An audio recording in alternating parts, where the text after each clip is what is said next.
जय हिंद बंधुगण स्वागत करुच्ची आपको आउ गोटे न्यू वीडियो रे इथिरे हम डिस्कसन करिया बंधुगण ईवीएस रो देखंतु 1 मार्क 2 मार्क आउ 3 मार्क्स पाई वर्तमान हम क्वेश्चन को डिस्कसन करिबा। देखंतु जदि आपण माने चैनल रे नुआ देखुछंती तो चैनल को सब्सक्राइब करि देबे और बेल आइकन को प्रेस करी कि सब बेले ऑल नोटिफिकेशन को ऑन करी के रखिथिबे जदुरा कि एमिति का वीडियोज सर्वप्रथम आपण माने पाई परिबे। तो चलंतु देरी न करी कि हम क्वेश्चन नंबर 1 को स्टार्ट करिबा। जदि आपण को क्वेश्चन दिया जिवो बंधुगण देखंतु खाद्य श्रृंखल देखंतु फूड चेन रो जदि क्वेश्चन आसीबो 2 मार्क्स रो क्वेश्चन तो आपण माने 2 लाइन लिखि देबे। आपणकर 2 लाइन लिखि देले आपणकर सरी जिवो अधिका लिखिबार किसी नीड नहीं। तो जदि 3 मार्क क्वेश्चन आसे बंधुगण कौन लिखिबे ए संपर्क रे मते फुल डिटेल जणेबे। तो देखंतु खाद्य श्रृंखल कहिले कौन जदि क्वेश्चन आसीबो बंधुगण कौन करिवे। देखंतु गोटे परिसंस्था रे सबुज उद्भिद आ ए सबुज उद्भिद कौन अटे ए सबुज उद्भिद उत्पादक अटे। सबुज उद्भिद होची उत्पादक। तो देखंतु कौन कहबे उत्पादक ठारू विभिन्न अनुक्रम रे तृणभोजी आउ मांसाशी प्राणी मानकर बाट दे खाद्य आउ खाद्यस्थित शक्तिर प्रवाह को कौन कह जाए ना खाद्य श्रृंखल कह जाए। 2 मार्क जदि क्वेश्चन आसीबो तो एतिके लिखिबे आउ 3 मार्क क्वेश्चन आसिले आउ कौन लिखिबे। देखंतु खाद्य श्रृंखल जाल परि छंदा छंदी होई रही थांती तेणु एहाकू खाद्य जाली मध्य कुहाजे। कौन कुहाजे खाद्य जाली मध्य कुहाजे एमतीका लिखिबे। तापर या कौन लिखिबे देखंतु गोटी खाद्य श्रृंखल रे गोटी प्राणी 2 बा 2 अधिक खाद्य श्रृंखल रु खाद्य ग्रहण करि पारे। देखंतु गोटी खाद्य श्रृंखल रे गोटी प्राणी 2 बा 2 रु अधिक खाद्य श्रृंखल रु खाद्य ग्रहण करि पारे। जदि एथिरे जेते बेले 3 मार्क क्वेश्चन आसीबो ना उदाहरण गोटे दे देबे। तो देखंतु उदाहरण दे याकू आपण माने सहज रे बुझाई पारिबे। देखंतु कौन लिखिबे देखंतु आमे माने कौन कौन खाउछु आमे माने भात तापरे डाली तापरे आ कौन खाउछु परिबा मांस हो गला आ क्षीर। देखंतु जदि मु आपन को कहबी भात डाली आ परिबा देखंतु ए खाद्य पैना आमे डायरेक्टली आमे माने प्रत्यक्ष भाव रे कहा ऊपर निर्भर करूछु आमे माने उद्भिद ऊपर निर्भर करूछु। कहा ऊपर निर्भर करूछु आमे उद्भिद ऊपर आमे निर्भर करूछु उद्भिद। तो एठु आमे माने कोन हे गलो ना आमे माने प्राथमिक भक्षक हो गलो। आमे माने कोन हे गलो आमे माने हेलु प्राथमिक भक्षक। किंतु बंधुगण देखंतु मांस हो गला आ क्षीर हो गला क्षीर। तो ए मांस और क्षीर खाद्य पई देखंतु आमे कहा ऊपर निर्भर करूछु प्राणी ऊपर निर्भर करूछु प्राणी।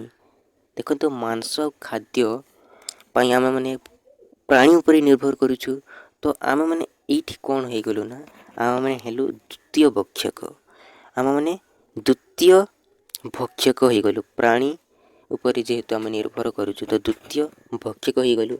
सही परि बंधुगण सही परि देखंतु पत्र हो गला तापरे फूल हो गला तापरे आ कोन दाना।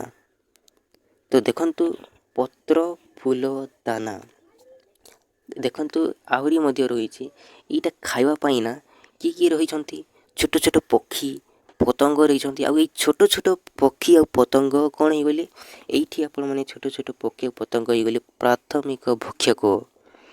आउ देखंतु बेंग हो गला साप हो गला ये मानकर खाद्य कौन पतंग ए मानकर खाद्य होची पतंग। तो देखंतु ए माने खाइबे पतंग को आ शेष रे चिल बा बड़ पक्षी काहा को खाइबो साप को खाइबो काहा को खाइबो साप को। तो देखंतु एही पूरी भाव रे देखंतु अनेक गुड़िए खाद्य श्रृंखल ना परस्पर सहित छंदा छंदी होई रहिथिबार देखा जाए। तेणु एहाकू खाद्य जाली बोली आख्या दिया जाइछि। एमिति आपण माने लिखिबे। जदि आपण माने एमिति लिखिबा पई चाहू नाहंती तो कोन लिखिबे ए संपर्क रे मु आहुरी कहिबे। देखंतु बंधुगण आपण माने एमिति मध्ये लिखि पारिबे। देखंतु परिसंस्था रे सबुज उद्भिद हेउचंती उत्पादक ପରିସଂସ୍ଥାରେ ସବୁଜ ଉଦ୍ଭିଦ ହେଉଛନ୍ତି ଉତ୍ପାଦକ। ଆଉ ଦେଖନ୍ତୁ ତୃଣଭୋଜୀ ମାନେ ସବୁଜ ଉଦ୍ଭିଦ ଖାଇ ବଞ୍ଚନ୍ତି। ତାପରେ ଦେଖନ୍ତୁ ଉଦାହରଣ ଦେଇଛି, ଗୋଟିଏ ତୃଣଭୂମି ପରିସଂସ୍ଥାରେ ଘାସ ଖାଇ ଝିଣ୍ଟିକା ବଞ୍ଚେ। ଆଉ ତୃଣଭୋଜୀମାନଙ୍କୁ ମାଂସାଶୀ ପ୍ରାଣୀମାନେ ଖାଇ ବଞ୍ଚନ୍ତି। ଦେଖନ୍ତୁ ଯେପରି ଝିଣ୍ଟିକାକୁ ଖାଇ କିଏ ବଞ୍ଚେ? ବେଙ୍ଗ ବଞ୍ଚେ। ଆଉ ବେଙ୍ଗକୁ ଖାଇ କିଏ ବଞ୍ଚେ? ସାପ। ତ ବେଙ୍ଗକୁ ସାପ ଖାଦ୍ୟ ରୂପେ ଗ୍ରହଣ କରିଥାଏ। ଆଉ ଶେଷରେ ଦେଖନ୍ତୁ ବେଙ୍ଗ ଆଉ ସାପ ଉଭୟଙ୍କୁ ଛଞ୍ଚାଣ ପକ୍ଷୀ ଖାଇବା ତୁମମାନେ ଦେଖିଥିବ। ଦେଖନ୍ତୁ ବେଙ୍ଗ ଆଉ ସାପକୁ କିଏ ଖାଏ? ଛଞ୍ଚାଣ ପକ୍ଷୀ ଖାଇଥାଏ। ଆଉ ଦେଖନ୍ତୁ ଗୋଟିଏ ପରିସଂସ୍ଥାରେ ବନ୍ଧୁଗଣ ସବୁଜ ଉଦ୍ଭିଦ ହେଉଛି କ'ଣ? ଉତ୍ପାଦକ। ଆଉ ଏଇ ଉତ୍ପାଦକ ଠାରୁ ବିଭିନ୍ନ ଅନୁକ୍ରମରେ ତୃଣଭୋଜୀ ଆଉ ମାଂସାଶୀ ପ୍ରାଣୀମାନଙ୍କର ବାଟ ଦେଇ ଖାଦ୍ୟ ଆଉ ଖାଦ୍ୟସ୍ଥିତ ଶକ୍ତିର ପ୍ରବାହକୁ କ'ଣ କୁହାଯାଏ? ଖାଦ୍ୟ ଶୃଙ୍ଖଳ କୁହାଯାଏ। ତ ଏମିତି ମଧ୍ୟ ଆପଣମାନେ ଲେଖିପାରିବେ। ଦେଖନ୍ତୁ ଘାସକୁ କିଏ ଖାଇବ? ଘାସକୁ ଖାଇବ ଝିଣ୍ଟିକା। ଆଉ ଝିଣ୍ଟିକାକୁ କିଏ ଖାଏ? ବେଙ୍ଗ। ବେଙ୍ଗକୁ ଖାଇ ସାପ। ସାପକୁ କିଏ ଖାଏ? ଚିଲ ବା ବଡ଼ ପକ୍ଷୀ ଖାଇଥାଏ। ତ ଏମିତି ଭାବରେ ଆପଣମାନେ ଲେଖିବେ ନିଜ ଭାଷାରେ। ତ ଏଇଟା ଥିଲା କ୍ୱେଶ୍ଚିନ୍ ନମ୍ବର 1। ତାପରେ ନେକ୍ସଟ କ୍ୱେଶ୍ଚିନ୍କୁ ଯିବା ବର୍ତ୍ତମାନ ଦେଖନ୍ତୁ ବନ୍ଧୁଗଣ। ନେକ୍ସଟ କ୍ୱେଶ୍ଚିନ୍ ଦେଖନ୍ତୁ ବନ୍ଧୁଗଣ, ଯଦି ଆପଣଙ୍କୁ କ୍ୱେଶ୍ଚିନ୍ ଆସିବ ବାୟୋସ୍ଫିୟରରୁ, ଜୀବମଣ୍ଡଳ ବା ଜୈବମଣ୍ଡଳରୁ ଯଦି କ୍ୱେଶ୍ଚିନ୍ ଆସିବ 2 ମାର୍କ କ୍ୱେଶ୍ଚିନ୍, ଯେ ଜୀବମଣ୍ଡଳ ବା ଜୈବମଣ୍ଡଳ କହିଲେ କ'ଣ? ତ ଏହାର ସଠିକ୍ ଉତ୍ତର କ'ଣ କରିବେ ଦେଖନ୍ତୁ। ଦେଖନ୍ତୁ ଜଳମଣ୍ଡଳ, ଜଳମଣ୍ଡଳ, ବାୟୁମଣ୍ଡଳ ଆଉ ଅଶ୍ମମଣ୍ଡଳର ସମଷ୍ଟି ଯୋଗୁଁ ଦେଖନ୍ତୁ ଜୀବ ସୃଷ୍ଟି, ବିକାଶ ଆଉ ଜୀବନ ଧାରଣ ସମ୍ଭବ ହୋଇଛି। ଜଳମଣ୍ଡଳ, ବାୟୁମଣ୍ଡଳ, ଅଶ୍ମମଣ୍ଡଳର ସମଷ୍ଟି ସ୍ଥଳରେ ଦେଖନ୍ତୁ ଜୀବ ସୃଷ୍ଟି, ବିକାଶ ଆଉ ଜୀବନ ଧାରଣ ସମ୍ଭବ ହୋଇପାରିଛି। ତ ଦେଖନ୍ତୁ ବନ୍ଧୁଗଣ, ଜୀବନ ଧାରଣ ପାଇଁ ଅନୁକୂଳ ବାତାବରଣ ଥିବା ଏହି ଅଞ୍ଚଳକୁ କ'ଣ କୁହାଯାଏ ନା ଜୀବମଣ୍ଡଳ ବା ଜୈବମଣ୍ଡଳ ବା ବାୟୋସ୍ଫିୟର କୁହାଯାଏ। ଜୀବନ ଧାରଣ ପାଇଁ ଅନୁକୂଳ ବାତାବରଣ ଥିବା ଜଳମଣ୍ଡଳ, ବାୟୁମଣ୍ଡଳ, ଅଶ୍ମମଣ୍ଡଳ ଏହି ଅଞ୍ଚଳକୁ ଆମେମାନେ କ'ଣ କହିବା? ଜୈବମଣ୍ଡଳ ଆମେମାନେ କହିବା, ବାୟୋସ୍ଫିୟର। ତ ତାପରେ ନେକ୍ସଟ କ୍ୱେଶ୍ଚିନ୍ ଯିବା, କ'ଣ ପଚାରିছে ଦେଖନ୍ତୁ। ଯଦି ଆପଣଙ୍କୁ କ୍ୱେଶ୍ଚିନ୍ ଦିଆଯିବ ବନ୍ଧୁଗଣ ଜନ୍ମ ହାର ସମ୍ପର୍କରେ, ତ 2 ମାର୍କ କ୍ୱେଶ୍ଚିନ୍ ଲେଖିଲେ ଆପଣମାନେ ଏତିକି ଲେଖିଦେବେ। ଆଉ 3 ମାର୍କ କ୍ୱେଶ୍ଚିନ୍ ଆସିବ ତ ଆହୁରି ଟିକେ ଲେଖିବା ପାଇଁ ପଡ଼ିବ। ତ ଦେଖନ୍ତୁ 2 ମାର୍କ କ୍ୱେଶ୍ଚିନ୍ ଆମେ ପ୍ରଥମେ କରିବା, ଦେନ୍ ଆମେ 3 ମାର୍କସ୍ ବାଲା କ୍ୱେଶ୍ଚିନ୍ ମଧ୍ୟ କରିବା। ତ ଲାଇକ୍ ଆଉ ସେୟାର କରିଦେବେ। ଚ୍ୟାନେଲ୍ ନୂଆ ଥାନ୍ତି ତ ଚ୍ୟାନେଲ୍କୁ ମଧ୍ୟ ସବସ୍କ୍ରାଇବ୍ କରିଦେବେ, ଯଦ୍ୱାରା କି ଏମିତିକା ଭିଡ଼ିଓ ସର୍ବପ୍ରଥମେ ପାଇପାରିବେ। ସୋ ଚାଲନ୍ତୁ ଦେଖନ୍ତୁ ଜନ୍ମ ହାର କହିଲେ କ'ଣ? ଯଦି କ୍ୱେଶ୍ଚିନ୍ ଆସିବ ତ କ'ଣ କରିବେ? ଗୋଟିଏ ନିର୍ଦ୍ଦିଷ୍ଟ ସମୟରେ କୌଣସି ଜୀବ ସଂଖ୍ୟାରେ ନୂଆ ଜନ୍ମ ହେଉଥିବା ଜୀବମାନଙ୍କର ସଂଖ୍ୟାକୁ କ'ଣ କୁହାଯାଏ? ଜନ୍ମ ହାର କୁହାଯାଏ। ଆଉ ଦେଖନ୍ତୁ ଅଣ୍ଡା ଫୁଟିବା ହେଇଗଲା, ପିଲା ଜନ୍ମ ହେବା ଦ୍ୱାରା ଜନ୍ମ ହାର କ'ଣ ହୋଇଥାଏ? ବୃଦ୍ଧି ପାଇଥାଏ।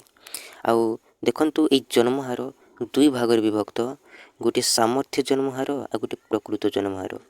ଏମିତିକା ଲେଖିବେ।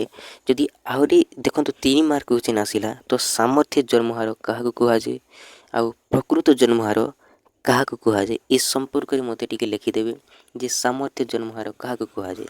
ତ ଦେଖନ୍ତୁ ସାମର୍ଥ୍ୟ ଜନ୍ମ ହାର କାହାକୁ କୁହାଯାଏ? ଦେଖନ୍ତୁ ପରିବେଶରେ ଅନୁକୂଳ ପରିସ୍ଥିତିରେ କୌଣସି ଜୀବ ସମୂହର ସର୍ବୋଚ୍ଚ ଜନସଂଖ୍ୟା ବୃଦ୍ଧିର ହାରକୁ କ'ଣ କୁହାଯାଏ ନା ସାମର୍ଥ୍ୟ ଜନ୍ମ ହାର କୁହାଯାଏ। ଆଉ ଯଦି ଆମେ ଦେଖିବା ବନ୍ଧୁଗଣ ପ୍ରକୃତ ଜନ୍ମ ହାର କଥା ଯଦି ମୁଁ କହିବି, ତ କୌଣସି ଜୀବ ସମୂହର ଦେଖନ୍ତୁ ଗୋଟିଏ ନିର୍ଦ୍ଦିଷ୍ଟ ସମୟରେ ପ୍ରକୃତ ଜନସଂଖ୍ୟା ବୃଦ୍ଧିକୁ କ'ଣ କୁହାଯାଏ ନା ପ୍ରକୃତ ଜନ୍ମ ହାର କୁହାଯାଏ। ଯେ ପ୍ରକୃତ ଜନସଂଖ୍ୟା ବୃଦ୍ଧିକୁ କ'ଣ କୁହାଯିବ? ପ୍ରକୃତ ଜନ୍ମ ହାର କୁହାଯିବ। ଆଉ ସର୍ବୋଚ୍ଚ ଜନସଂଖ୍ୟା ବୃଦ୍ଧିକୁ କ'ଣ କୁହାଯିବ? ସାମର୍ଥ୍ୟ ଜନ୍ମ ହାର କୁହାଯିବ। ଏ ଜିନିଷକୁ ଟିକେ ମନେ ରଖିବେ, ବହୁତ ହି ଇମ୍ପୋର୍ଟାଣ୍ଟ ଜିନିଷ। ତାପରେ ନେକ୍ସଟ କ୍ୱେଶ୍ଚିନ୍ ଦେଖନ୍ତୁ କ'ଣ ପଚାରିଛି। ନେକ୍ସଟ କ୍ୱେଶ୍ଚିନ୍ ଆମକୁ ପଚାରିଛି ବନ୍ଧୁଗଣ ଯେ ମୃତ୍ୟୁ ହାର କାହାକୁ କୁହାଯାଏ? ଦେଖନ୍ତୁ ମୃତ୍ୟୁ ହାର କାହାକୁ କୁହାଯାଏ? କୌଣସି ଗୋଟିଏ ଜୀବ ସମୂହର ଗୋଟିଏ ନିର୍ଦ୍ଦିଷ୍ଟ ସମୟରେ ମୃତ୍ୟୁ ସଂଖ୍ୟାକୁ କ'ଣ କୁହାଯାଏ ନା ମୃତ୍ୟୁ ହାର କୁହାଯାଏ। କୌଣସି ଗୋଟିଏ ଜୀବ ସମୂହର ଗୋଟିଏ ନିର୍ଦ୍ଦିଷ୍ଟ ସମୟରେ ମୃତ୍ୟୁ ସଂଖ୍ୟାକୁ ମୃତ୍ୟୁ ହାର କୁହାଯାଏ। ଆଉ ଦେଖନ୍ତୁ ଜୀବ ସଂଖ୍ୟାର ଘନତ୍ୱ ଯଦି ହ୍ରାସ ହୋଇଯିବ ନା ତାକୁ ଆମେ କ'ଣ କହିବା, ମୃତ୍ୟୁ ହାର ସହାୟକ ହୋଇଥାଏ। ଆଉ ଦେଖନ୍ତୁ ଏଇ ମୃତ୍ୟୁ ହାର ଦୁଇ ଭାଗରେ ବିଭକ୍ତ, ଦୁଇ ପ୍ରକାର ରହିଛି, ଗୋଟିଏ ସାମର୍ଥ୍ୟ ମୃତ୍ୟୁ ହାର ଆଉ ଗୋଟିଏ ରହିଛି ପ୍ରକୃତ ମୃତ୍ୟୁ ହାର। ତାହେଲେ ସାମର୍ଥ୍ୟ ମୃତ୍ୟୁ ହାର କହିଲେ କ'ଣ? ଦେଖନ୍ତୁ ବନ୍ଧୁଗଣ, ଯଦି ଆମେ ଦେଖିବା, ଦେଖନ୍ତୁ ପରିବେଶର ଅନୁକୂଳ ଅବସ୍ଥାରେ ବୃଦ୍ଧାବସ୍ଥା ଜନିତ ମୃତ୍ୟୁକୁ ଆମେ ମାନେ କ'ଣ କହିବା, ସାମର୍ଥ୍ୟ ମୃତ୍ୟୁ ହାର କହିବା। ଯେ ବୃଦ୍ଧାବସ୍ଥା ମୃତ୍ୟୁକୁ ଆମେ ମାନେ କ'ଣ କହିବା, ବୃଦ୍ଧାବସ୍ଥା ଜନିତ ମୃତ୍ୟୁକୁ ଆମେ ସାମର୍ଥ୍ୟ ମୃତ୍ୟୁ ହାର କହିବା। ତାହେଲେ ପ୍ରକୃତ ମୃତ୍ୟୁ ହାର କହିଲେ କ'ଣ, ଯେ ପ୍ରକୃତରେ ମୃତ୍ୟୁ କିପରି ହେଉଛି। ଦେଖନ୍ତୁ ଯଦି ମୁଁ ଆପଣଙ୍କୁ କହିବି ବନ୍ଧୁଗଣ, କୌଣସି ପରିବେଶରେ କେବଳ ବୃଦ୍ଧାବସ୍ଥା ପରେ ହିଁ ମୃତ୍ୟୁ ଘଟିନଥାଏ। ମାନେ ଯଦି ମୃତ୍ୟୁ ହେଉଛି କିଛି କାରଣ ଯୋଗୁଁ ମୃତ୍ୟୁ ହେଉଛି, ଧର ଯେଉଁ କିଛି ରୋଗ ହୋଇଗଲା, ଯେକୌଣସି ବି ରୋଗ ହୋଇଗଲା, ଆଉ ଯେକୌଣସି ବି ପୁଷ୍ଟିହୀନତା ହୋଇଗଲା, କୌଣସି କାରଣ ଯୋଗୁଁ ଯଦି ମୃତ୍ୟୁ ହେଉଛି ତାକୁ ଆମେ କ'ଣ କହିବା, ପ୍ରକୃତ ମୃତ୍ୟୁ ହାର କହିବା। ତ ଦେଖନ୍ତୁ ଏ ସମ୍ପର୍କରେ ଲେଖିଦେବେ। ତାପରେ ଦେଖନ୍ତୁ ନେକ୍ସଟ କ୍ୱେଶ୍ଚନ୍ କ'ଣ ରହିଛି। ଦେଖନ୍ତୁ ଆଉ ଗୋଟେ କ୍ୱେଶ୍ଚନ୍, ଯଦି ଆପଣଙ୍କୁ କ୍ୱେଶ୍ଚନ୍ ଆସିବ ଯେ ଲିଙ୍ଗ ଅନୁପାତ ସମ୍ପର୍କରେ, ବହୁତ ଇମ୍ପୋର୍ଟାଣ୍ଟ ଜିନିଷ ଲିଙ୍ଗ ଅନୁପାତ ସମ୍ପର୍କରେ ଯଦି କ୍ୱେଶ୍ଚନ୍ ଆସିବ ବନ୍ଧୁଗଣ, କ'ଣ କରିବେ ଦେଖନ୍ତୁ, ଫାଷ୍ଟ ଅଫ୍ ଅଲ୍ ଲେଖିଦେବେ ଯେ ନାରୀ ଏବଂ ପୁରୁଷର ଅନୁପାତକୁ କ'ଣ କୁହାଯାଏ, ଲିଙ୍ଗ ଅନୁପାତ ବୋଲି କୁହାଯାଏ। ନାରୀ ଆଉ ପୁରୁଷର ଅନୁପାତକୁ କ'ଣ କୁହାଯାଏ, ଲିଙ୍ଗ ଅନୁପାତ କୁହାଯାଏ। ଆଉ ଦେଖନ୍ତୁ ଏଇ ଅନୁପାତ ହେଉଛି, ଦେଖନ୍ତୁ ନାରୀ ଆଉ ପୁରୁଷର ଅନୁପାତ କେତେ, 1:1, 1:1, 1:1 ଅଟେ। ଦେଖନ୍ତୁ ଯେତେବେଳେ ନାରୀମାନଙ୍କର ସଂଖ୍ୟା କମିଯାଏ କିମ୍ବା ବଢ଼ିଯାଏ, ସେତେବେଳେ ଅସମାନତା ସୃଷ୍ଟି ହୁଏ, ଯାହାକି ସାମାଜିକ ସ୍ଥିତିକୁ ବିଶୃଙ୍ଖଳିତ କରିଦିଏ। ଏମିତିକା ଲେଖିବେ।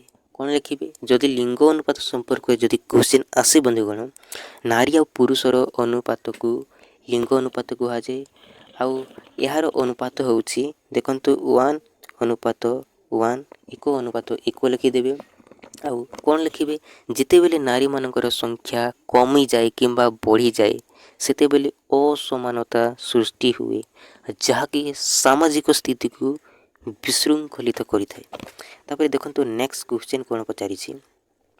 ଦେଖନ୍ତୁ ଜଳମଣ୍ଡଳ, ଯଦି ଆପଣଙ୍କୁ ଜଳମଣ୍ଡଳ ସମ୍ପର୍କରେ କ୍ୱେଶ୍ଚନ୍ ଆସିବ ବନ୍ଧୁଗଣ, କ'ଣ କରିବେ ଦେଖନ୍ତୁ, ହାଇଡ୍ରୋସ୍ଫିୟର ସମ୍ପର୍କରେ ଯଦି କ୍ୱେଶ୍ଚନ୍ ଆସିବ ତ କ'ଣ କରିବେ ଦେଖନ୍ତୁ, ପୃଥିବୀ ପୃଷ୍ଠରେ ଥିବା ସମସ୍ତ ପ୍ରକାର ଜଳର ଉତ୍ସକୁ ହାଇଡ୍ରୋସ୍ଫିୟର କୁହାଯାଏ।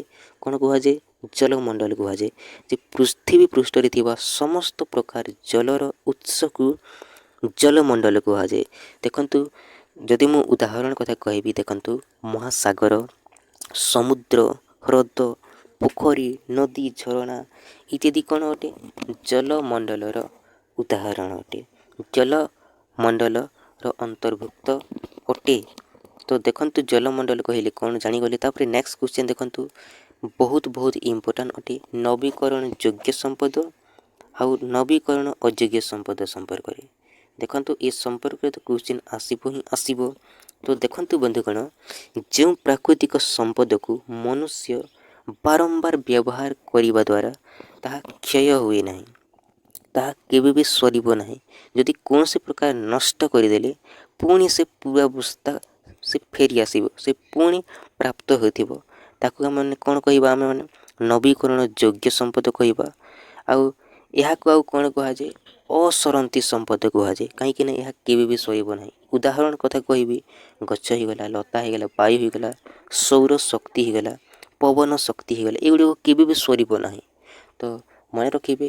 ଆଉ ନବୀକରଣ ଯୋଗ୍ୟ ସମ୍ପଦକୁ ଆଉ ଏହାକୁ ଆଉ କ'ଣ କୁହାଯାଏ, ଯେହେତୁ ଏହା ସରେ ନାହିଁ, ତେଣୁକରି ଏହାକୁ ଆଉ କ'ଣ କୁହାଯାଏ, ଅସରନ୍ତି ସମ୍ପଦ ମଧ୍ୟ କୁହାଯାଏ। ତାପରେ ନେକ୍ସଟ କ୍ୱେଶ୍ଚନ୍ ଦେଖନ୍ତୁ ବନ୍ଧୁଗଣ, ନବୀକରଣ ଅଯୋଗ୍ୟ ସମ୍ପଦ। ଦେଖନ୍ତୁ ଯେଉଁ ପ୍ରାକୃତିକ ସମ୍ପଦକୁ ମନୁଷ୍ୟ ବାରମ୍ବାର ବ୍ୟବହାର କରିବା ଦ୍ୱାରା ସମ୍ପୂର୍ଣ୍ଣ କ୍ଷୟ ହୋଇ ପୁରା ଶେଷ ହୋଇଯାଏ, ତାହାକୁ ଆମେ ମାନେ କ'ଣ କହିବା, ନବୀକରଣ ଅଯୋଗ୍ୟ ସମ୍ପଦ କୁହାଯାଏ। ଦେଖନ୍ତୁ କୋଇଲା ହେଇଗଲା, ଏଇଟା ଆଜି ସରିବନି କିନ୍ତୁ ଭବିଷ୍ୟତରେ କେବେ ନା କେବେ ସରିଯିବ। ପେଟ୍ରୋଲିୟମ ହେଇଗଲା, ଲୁହା ହେଇଗଲା, ଏମିତି ବହୁତ ସାରା ରହିଛି, ସବୁ ଜିନିଷ ସରିଯିବ। ତ ଯେହେତୁ ଏଇଟା ସରିଯିବ ତେଣୁ ଏହାକୁ ଆଉ କ'ଣ କୁହାଯାଏ? ସରନ୍ତି ସମ୍ପଦ ମଧ୍ୟ କୁହାଯାଏ। ଏଇ ଜିନିଷକୁ ଟିକେ ମନେ ରଖିବେ। ତାପରେ ନେକ୍ସଟ କ୍ୱେଶ୍ଚନ୍ ଆଉ କ'ଣ ପଚାରିଛି ଦେଖନ୍ତୁ, ମିଲିମିଲା ରୋଗ।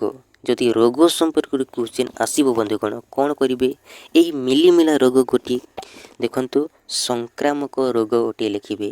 କ'ଣ ଲେଖିବେ? ଏହା ଦେଖନ୍ତୁ ଏଇ ମିଲିମିଲା ରୋଗ ଗୋଟିଏ ସଂକ୍ରାମକ ରୋଗ ଗୋଟିଏ। ଦେଖନ୍ତୁ ଜ୍ୱର ହୋଇଗଲା, କାଶ ହୋଇଗଲା, ନାକରୁ ପାଣି ବୋହିବା, ଆଖି ଲାଲ ଦେଖାଯିବା ଆଦି ଲକ୍ଷଣ ଦେଖାଯାଏ ଏହି ମିଲିମିଲା ରୋଗରେ। ଆଉ ଏହି ଲକ୍ଷଣ ହେବାର 2 ଦିନ ପରେ ପାଟିର ଭିତର ପାଖରେ ଗୋଟିଏ ଧଳା ଦାଗ ଦେଖାଯାଏ, ଯାହାକୁ କ'ଣ କୁହାଯାଏ? କପ୍ଲିକ ଦାଗ ବୋଲି କୁହାଯାଏ। ଏମିତି ହେବ କି ନାହିଁ କମେଣ୍ଟ କରିକି ଜଣାଇବେ। ଯେ ମିଲିମିଲା ରୋଗ ଦେଖନ୍ତୁ ଏହା ଗୋଟିଏ ସଂକ୍ରାମକ ରୋଗ ଅଟେ। ତ ଦେଖନ୍ତୁ ନେକ୍ସଟ କ୍ୱେଶ୍ଚନ୍ ଆମେ କରିବା ବର୍ତ୍ତମାନ କ'ଣ ପଚାରିଛି ଦେଖନ୍ତୁ, ବିପତ୍ତି।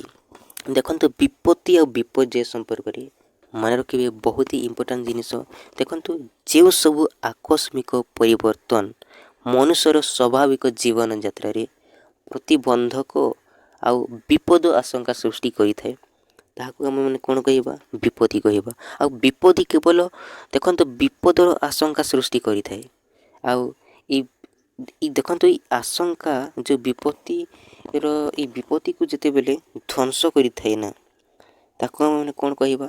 ବିପତ୍ତି ଯେତେବେଳେ ଧ୍ୱଂସ କରିଥାଏ, କ୍ଷତି କରିଥାଏ, ତାକୁ ଆମେମାନେ କ'ଣ କହିବା? ବିପର୍ଯ୍ୟୟ କହିବା। ତ ଯଦି ଆପଣଙ୍କୁ କ୍ୱେଶ୍ଚନ୍ ଆସିବ ଯେ ବିପତ୍ତି କ'ଣ, ତ ଉତ୍ତର କ'ଣ କରିବେ? ଯେଉଁ ସବୁ ଆକସ୍ମିକ ପରିବର୍ତ୍ତନ ମନୁଷ୍ୟର ସ୍ୱାଭାବିକ ଜୀବନଯାତ୍ରାରେ ପ୍ରତିବନ୍ଧକ ଆଉ ବିପଦ ଆଶଙ୍କା ସୃଷ୍ଟି କରିଥାଏ, ସେଗୁଡ଼ିକୁ ଆମେମାନେ କ'ଣ କହିବା? ବିପତ୍ତି କହିବା। ବିପତ୍ତି କେବଳ ବିପଦର ଆଶଙ୍କା ସୃଷ୍ଟି କରିଥାଏ, ଏମିତିକା ଲେଖିବେ। ଆଉ ବିପର୍ଯ୍ୟୟ କହିଲେ କ'ଣ ଦେଖନ୍ତୁ, ଦେଖନ୍ତୁ ଯେତେବେଳେ ବିପତ୍ତି କ୍ଷତିକାରକ, ଧ୍ୱଂସାତ୍ମକ ଏମିତିକା ରୂପ ନେଇଥାଏ, କ୍ଷତି କରିଥାଏ, ଧ୍ୱଂସ କରିଥାଏ, ଏମିତି କରିଥାଏ, ତାକୁ ଆମେମାନେ କ'ଣ କହିବା? ବିପର୍ଯ୍ୟୟ କହିବା। ଯଦି ଉଦାହରଣ କଥା କହିବି, ଭୂମିକମ୍ପ ତ ବହୁତ କ୍ଷତି କରିଥାଏ, ବନ୍ୟା ବି, ବାତ୍ୟା ବି, ମରୁଡ଼ି ବି। ତ ବିପର୍ଯ୍ୟୟ ଧ୍ୱଂସ ଯେଉଁ କରିଥାଏ, ଧ୍ୱଂସାତ୍ମକ ଯେଉଁ କାର୍ଯ୍ୟ ଘଟାଇଥାଏ, କେବଳ ଏ ଧ୍ୱଂସ କରିଥାଏ କ'ଣ? ବିପର୍ଯ୍ୟୟ। ତ ଏମିତିକା ଲେଖିବେ। ତାପରେ ନେକ୍ସଟ କ୍ୱେଶ୍ଚନ୍ ଦେଖନ୍ତୁ ବନ୍ଧୁଗଣ କ'ଣ ପଚାରିଛି, ସୁନାମି। ଆପଣମାନେ ସୁନାମି ଶୁଣିଥିବେ। ଦେଖନ୍ତୁ ସୁନାମିରୁ ଯଦି କ୍ୱେଶ୍ଚନ୍ ଆସିବ ବନ୍ଧୁଗଣ, ସୁନାମି ଗୋଟିଏ କ'ଣ? ତ ଦେଖନ୍ତୁ ସୁନାମି ଗୋଟିଏ ଜାପାନୀ ଶବ୍ଦ। ସୁ ଅର୍ଥ ହେଉଛି ପୋର୍ଟ ବା ବନ୍ଦର, ଆଉ ନାମି ଅର୍ଥ ହେଉଛି ଢେଉ ବା ତରଙ୍ଗ। ତ ଦେଖନ୍ତୁ ସମୁଦ୍ର ବକ୍ଷରେ ଦେଖନ୍ତୁ ଭୂକମ୍ପ ହେବା ଦ୍ୱାରା ସୁନାମି ସଂଘଟିତ ହୋଇଥାଏ। ସମୁଦ୍ର ବକ୍ଷରେ ଭୂକମ୍ପ ହେବା ଦ୍ୱାରା ସୁନାମି ସଂଘଟିତ ହୋଇଥାଏ। ଦେଖନ୍ତୁ ସୁନାମିର ପ୍ରଭାବରେ ନା ଧନଜୀବନ ନଷ୍ଟ କରିଥାଏ। ଆଉ ଯଦି ଆମେ ଦେଖିବା ବନ୍ଧୁଗଣ, ଡିସେମ୍ବର 26, 2004ରେ ଇଣ୍ଡୋନେସିଆର ଦେଖନ୍ତୁ ସୁନାମି ପ୍ରଭାବରେ ନା ଏସିଆ ଓ ଆଫ୍ରିକାର ସମୁଦ୍ର ଉପକୂଳ ଦେଶର ପୁରା ଲକ୍ଷ ଲକ୍ଷ ଲୋକ ମୃତ୍ୟୁ ମୁଖରେ ପଡ଼ିବା ସହ ବହୁ ଧନ ସମ୍ପତ୍ତି ନଷ୍ଟ ହୋଇଥିଲା, ଏମିତିକା ଲେଖିବେ। ତ ଯଦି ଆପଣଙ୍କୁ କ୍ୱେଶ୍ଚନ୍ ଆସିବ ବନ୍ଧୁଗଣ ଯେ ସୁନାମି କେବେ ହୋଇଥିଲା, ତ ଡିସେମ୍ବର 26, 2004 ମସିହାରେ କେଉଁଠାରେ? ଦେଖନ୍ତୁ ଇଣ୍ଡୋନେସିଆରେ ହୋଇଥିଲା।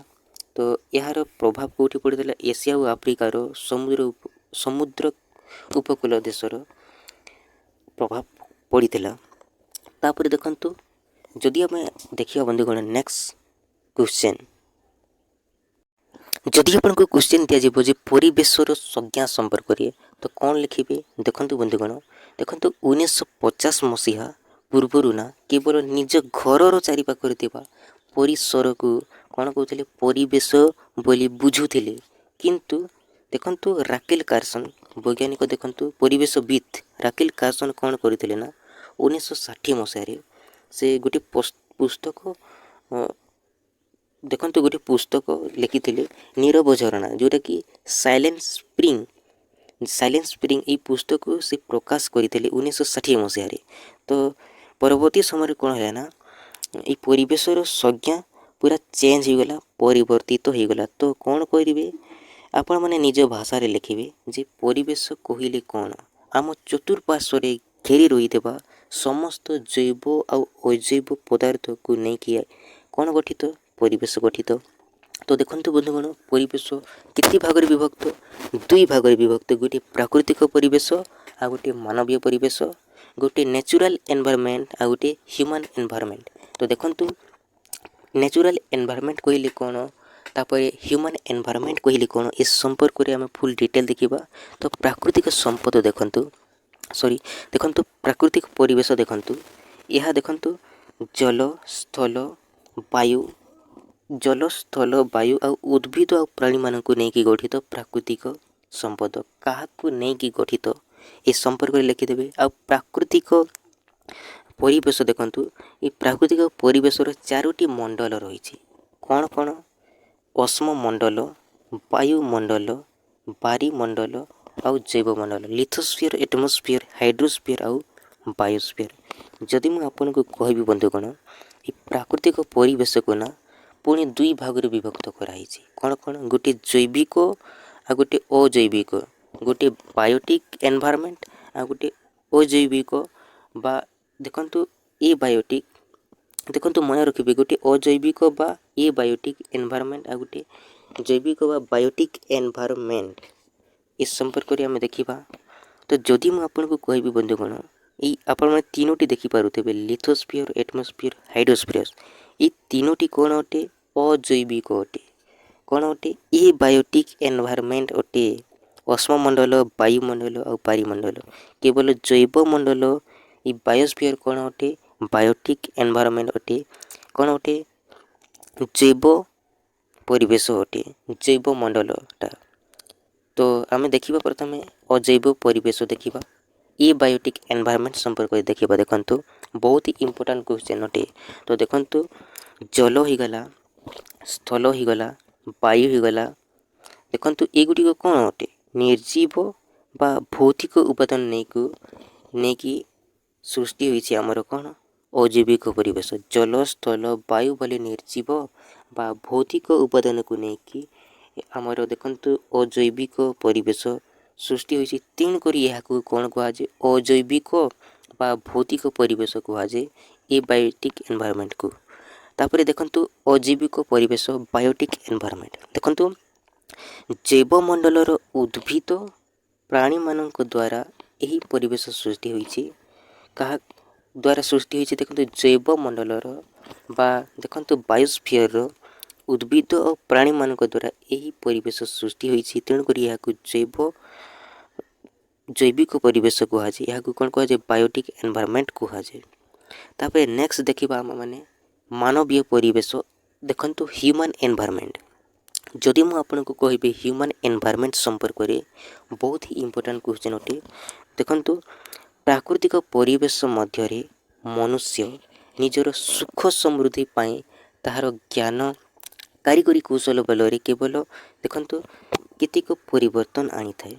ତେଣୁ ମନୁଷ୍ୟର ଏହି ପରିବର୍ତ୍ତିତ ପରିବେଶକୁ କ'ଣ କୁହାଯାଏ? ମାନବୀୟ ପରିବେଶ କୁହାଯାଏ, ହ୍ୟୁମାନ୍ ଏନଭାରମେଣ୍ଟ କୁହାଯାଏ। ଆଉ ମାନବୀୟ ପରିବେଶ କହିଲେ ଦେଖନ୍ତୁ ମଧ୍ୟ କ'ଣ? ଜନସଂଖ୍ୟା, ଜନବସତି ଆଉ ରାଜନୈତିକ ସାମାଜିକ ଅନୁଷ୍ଠାନକୁ ବୁଝାଇଥାଏ ମାନବୀୟ ପରିବେଶ କହିଲେ। ଆଉ ଯଦି ମୁଁ ଆପଣଙ୍କୁ କହିବି ବନ୍ଧୁଗଣ, ଏ ମାନବୀୟ ପରିବେଶ ଦେଖନ୍ତୁ 3 ଗୋଟି ମୁଖ୍ୟ ମଣ୍ଡଳ ରହିଛି। କ'ଣ କ'ଣ? ଭୌତିକ, ଜୈବିକ ଆଉ ମାନବୀୟ। ଏଇ 3ଟି ମଣ୍ଡଳର ସମାହାରରେ ଗଠିତ ହୋଇଛି ଆମର ମାନବୀୟ ପରିବେଶ। ଆଉ ଏଇଟାକୁ ମନେ ରଖିବେ। ଦେଖନ୍ତୁ ଇଭାନ ଭିକ୍ ଭରାସ୍କି ଏହି ପରିବେଶବିତ୍ ଦେଖନ୍ତୁ 1920ରେ ପ୍ରକାଶ କରିଥିଲେ ଯେ ଜୈବମଣ୍ଡଳର ଅର୍ଥ କେବଳ ଜୀବମାନଙ୍କର ସମଷ୍ଟି ନୁହେଁ, ବରଂ ଏହା ସମଗ୍ର ଜୀବଜଗତ ଆଉ ଏଥିରେ ସଂଶ୍ଳିଷ୍ଟ ପରିବେଶକୁ ବୁଝାଏ। ତ ଏହା କିଏ କହିଥିଲେ? ଇଭାନ ଭିକ୍ ଭରାଡିକ୍ସ କହିଥିଲେ 1920 ମସିହାରେ ପ୍ରକାଶ କରିଥିଲେ ଯେ ଜୈବମଣ୍ଡଳର ଅର୍ଥ କେବଳ ଜୀବମାନଙ୍କର ସମଷ୍ଟି ନୁହେଁ, ବରଂ ଏହା ସମଗ୍ର जीव जगत आउ एथिरे संश्लिष्ट परिवेश को बुझाए। तापर आम देखा देखु जेम्स लवेलॉक बहुत ही इम्पोर्टाट अटे। 1970 गोटे नूतन तत्व उपस्थापन करते जेम्स लवेलॉक जहाँ गाए हाइपोथेसिस भाव में परिचित। आउ जेम्स लवेलॉक मतरे देखु बंधुगण पृथ्वी गोटे मात्र ग्रह जोठारे जीव जगत तिष्ठि रहिबा संभव आउ एथिरे जैविक भौतिक आउ रासायनिक उपादान गुड़िक क्रिया प्रक्रिया द्वारा गठित होता है कौन यही पृथ्वीटी। तो ए संपर्क में मध्य देखिए बहुत ही इम्पोर्टाट जिनस अटे। सो बंधुगण देखु बर्तमान मुझे रखी तो ये आहरी क्वेश्चन नहीं कि आसबि ईवीएस आहरी क्वेश्चन नहीं कि आसबि। सो बर्तमान एतिकी रखा। चैनल नुआ अच्छा तो चैनल को सब्सक्राइब करदे, बेल आइकन को प्रेस करके सब ऑल नोटिफिकेशन को ऑन करके रखिदेवे। आउ देखंतु आम सब बेले जोड़ी होगापी चाहते तो आमर टेलीग्राम ग्रुप मध्य रही वीडियो तले गोटे पाइबे जद्वारा कि सर्वप्रथम इनफॉरमेशन पाइपर। तो देखंतु आपण कौन करेंगे गूगल प्ले स्टोर को जब डाउनलोड करेंगे टेलीग्राम एप्लिकेशन आउ टेलीग्राम एप्लिकेशन ऊपर पटे सर्च बार टाइप करेंगे प्रेप लर्न आउ आमर टेलीग्राम ग्रुप में जॉइन हो पारे। नचेत मो वीडियो तले गोटे लिंक दे देसी से लिंक को सर्च करेंगे नचेत आप लिंक को क्लिक करके जॉइन हो पारे। सो बर्तमान ये रखा। Thank you so much. जय हिंद बंधुगण।